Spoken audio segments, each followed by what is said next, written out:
Hello guys. Hello, this is for Capricorn. Okay Capricorn, welcome dito sa aking channel. Kapalaran 888. Okay.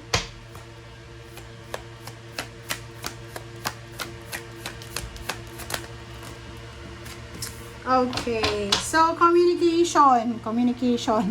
Communion guys.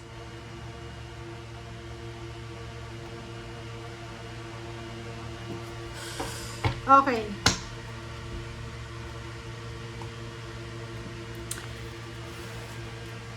First two cards mo dito is creation and communion. Wow.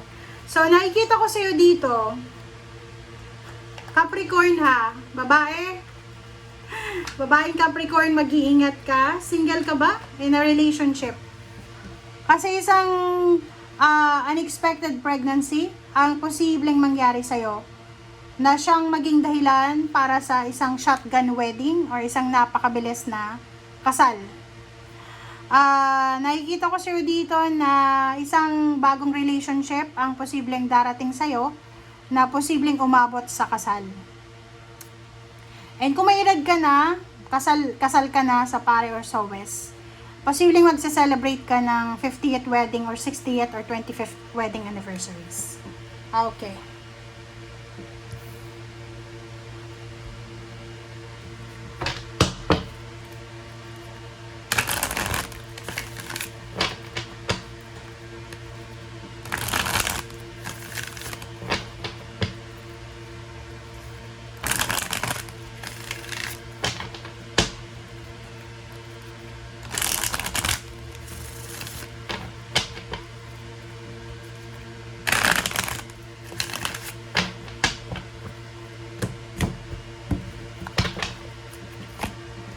Okay, suffering and silence, foundation and achievements, crown chakra, harmony, rejoice and celebration.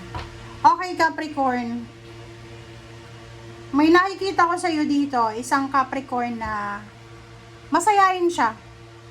Mahilig siya mag-post sa social media ng everyday life niya, ng pangarap niya sa buhay, ng mga point of view niya. Pero, sa nakikita ko sa'yo dito, malungkot ka. May isa ditong Capricorn, babae. Napakalungkot niya. Pwedeng OFW ka, mag-isa ka lang sa bansang yan, or may kasama ka, asawa, anak, pero malungkot ka. Ang problema dito, tinatago mo eh. Nagsasuffer kang mag-isa. Diba? Nagsasuffer kang mag-isa.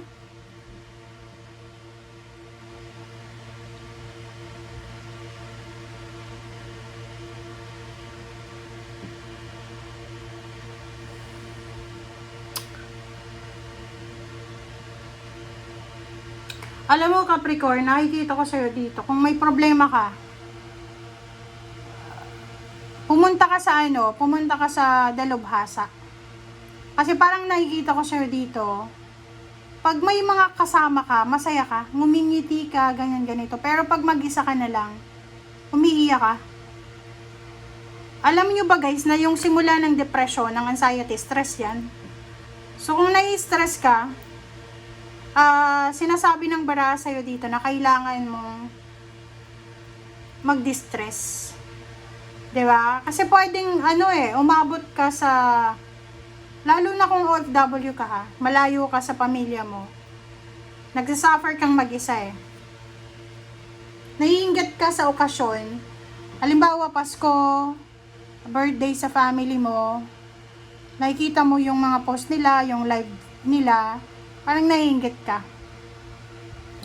Foundation and achievements, nakikita ko sir dito na breadwinner ka ba? Paki-comment sa comment section. Kasi kung breadwinner ka, ang akala ng pamilya mo, okay ka lang. Okay lang naman na maging breadwinner according sa'yo. Pero hindi nila alam na you are suffering. Mag-isa ka bang nagbabayad ng bills? Hirap ka na. Nahihirapan ka na ayusin ang lahat.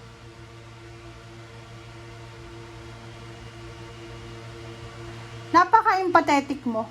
Lahat ng ginagawa mo, hindi naman sa hindi naman sa kailangan nating sisihin yung pamilya mo. Pero nakikita ko, ikaw, voluntarily ba to? Nag-volunteer ka na maging breadwinner? Kasi kung makikita mo dito, masaya ka. Masaya ka sa ginagawa mo na nakikita mo na masaya yung pamilya mo. Nakikita ko, sir, dito pwedeng nagpapatayo ka ng bahay. Nagpapatayo ka ba ng bahay or nagpaparenovate? Kasi nahihirapan ka na sa budget. Nahihirapan ka na. Sabi ng baraha sa'yo dito sa crown chakra, kailangan mo daw maging matalino. Maging matalino ka sa kung ano itong ginagawa mo sa ngayon. Pero masaya ka. Masaya ka sa ginagawa mo kahit na nagsasuffer ka na. Masaya ka na, nabibili ng mga kamag-anak mo, pamilya mo, kung ano yung gusto nilang bilhin. Kasi yung rason mo hindi mo yan naranasan dati. So, gusto mong maranasan nila. Harmony, celebration. So, nakikita ko sir dito, there's a wedding celebration. Like, nakakaloka to guys. Breadwinner ka. Tapos, nagkaroon ka ng relationship. It's either one night stand or pwedeng relationship siya. Nabuntis ka. And then, automatic, kailangan mo magpakasal. Ang problema dito, paano na yung pamilya mo? Kasi breadwinner ka. Sabi ng 7 na crown chakra, kailangan mo maging matalino. Iwasan mo maging emosyonal. Kasi pag naging emosyonal ka, hindi mo magagawa. It's either kung ano yung makakabuti sa'yo or makakabuti sa pamilya mo. Kasi gagawin mo yung kung ano lang ang naiisip mo. Or kung ano yung emotion mo. Naloka ako sa'yo, Capricorn. Sabi ng baraha sa'yo dito, ipaglaban mo daw kung ano yung gusto mong ipaglaban. Ituloy mo kung ano yung gusto mong ituloy. Emotion, no? Nakikita ko sa'yo dito, napaka-responsable mo naman. Diba? Kung cross-watchers kayo, anak kayo, magulang nyo, etong Capricorn na to, yakapin nyo yung Capricorn. Kasi parang naiiyak ako dito sa baraha mo. Kaya mong i-sacrifice yung love life mo, kaya mong i-sacrifice yung pangarap mo para sa pamilya mo.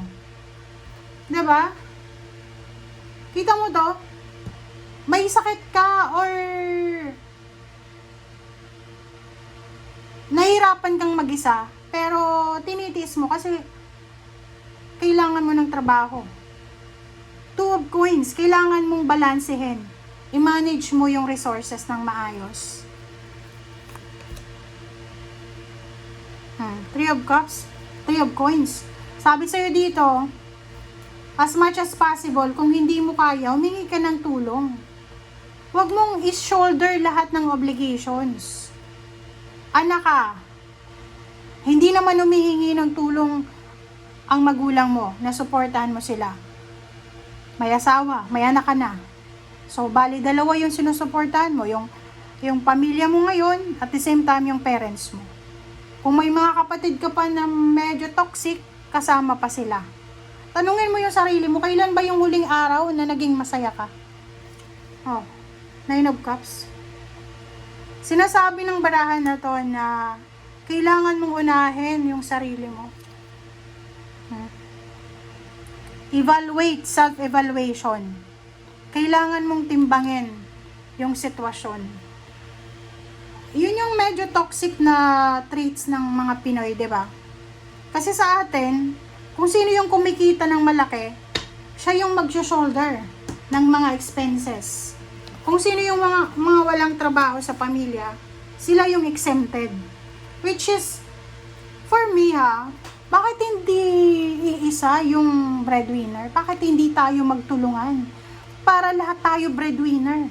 Halimbawa, 6 yung anak. Bakit hindi tayong lahat na 6 na anak, magtulungan tayo, lahat tayo breadwinner, para yung parents natin is paldo. Bakit isa lang kailangan pumunta ng abroad? Bakit hindi tayo lahat pumunta? 'Di ba? Yun yung mindset natin na mali. Hindi ko alam kung anong bansa ang sumakop sa atin na nagbigay ng idea ng ganyan. Kasi sa Spain, okay, sabihin na natin, Spain, yung Spaniard pumunta sa atin, sa Pilipinas, sinakop tayo. Ay, yung Spanish, hindi ganun eh. Alam nyo ba sa Spain, okay, family-oriented. Pero sa Spain, kanya-kanya. Kanya-kanya yung mga tao, pamilya. Pero sa atin, pag may isang OFW, lahat na nakaasa sa kanya. Kung sino yung mataas yung sweldo, siya yung taya sa birthday, piyesta, binyag, pagpapaaral sa anak, pamangkin. Eh yung mga mababa yung sweldo, kumikita sila, pero hindi sila nagko-contribute, 'di ba? So eto yung energy mo na to. Okay, hindi ko alam kung kaya mo pa ba. Capricorn, paki-comment nga sa comment section yung mga ganitong problema nyo. Okay? Thank you guys. Bye!